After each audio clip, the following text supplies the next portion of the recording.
The Union Budget 2025 is here.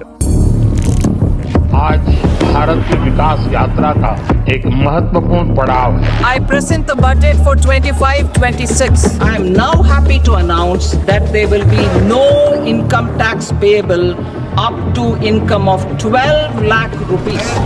So if you have a salary, you may be paying less tax. But the important question is, what happens if you don't have a salary? It brings some big changes. The finance minister has announced that no income tax will be payable for income up to 12 lakh.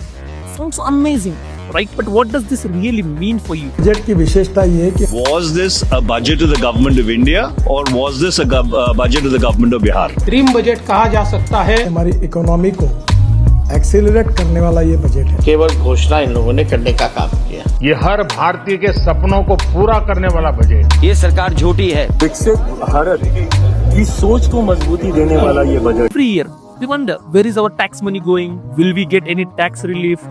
Which industry will benefit? And how will this budget impact India's future?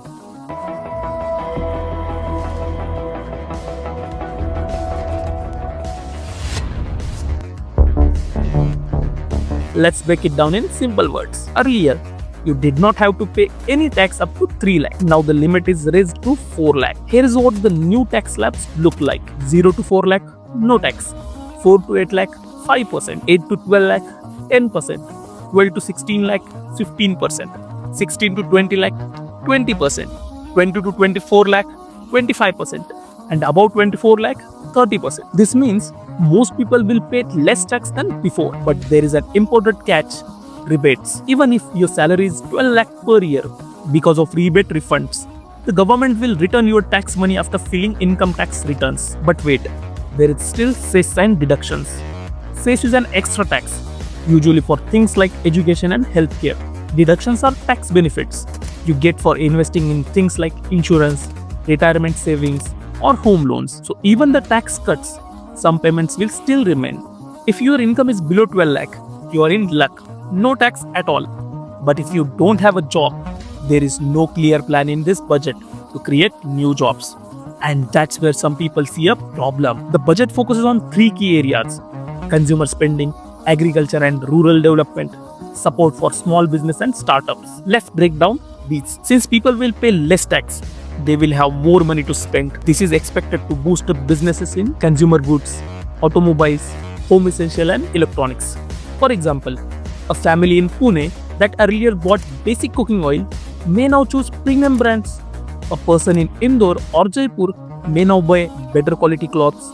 More disposable income, more spending. This also helps startups and small businesses selling foods, healthcare, and home products. India's farmers face many problems: low productivity, small land size, unpredictable weather, and unstable prices. This budget tries to fix some of these issues. Here's what's changing: new high yield seeds, loans up to 5 lakh for farmers, 100 districts chosen for farm modernization, cotton farming mission, special support for Bihar's Makna farmers. This also creates a new business opportunities in food processing, cold storage, and agriculture technology. Small businesses contribute 29% of India's GDP and 50% of exports.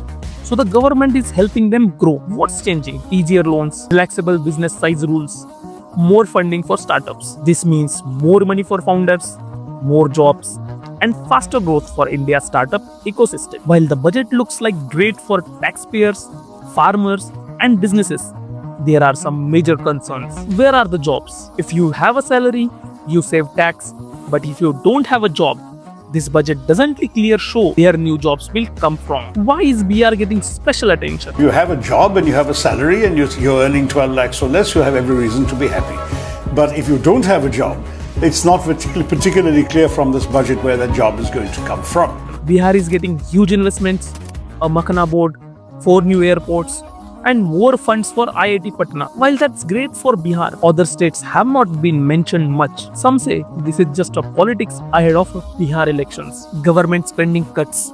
The government earned rupees 41,400 crore, less than expected in taxes. Instead of funding new income sources, it cut spending by rupees 1.04 lakh crore. This means less money for important programs like healthcare, rural development, and infrastructure. Flagship schemes losing funding. Programs like Jal Jeevan Mission, PM Garib and nutrition programs had big promises earlier, but their funding is now getting reduced. Critics say this means the government is not fully committed to these projects. Final thought.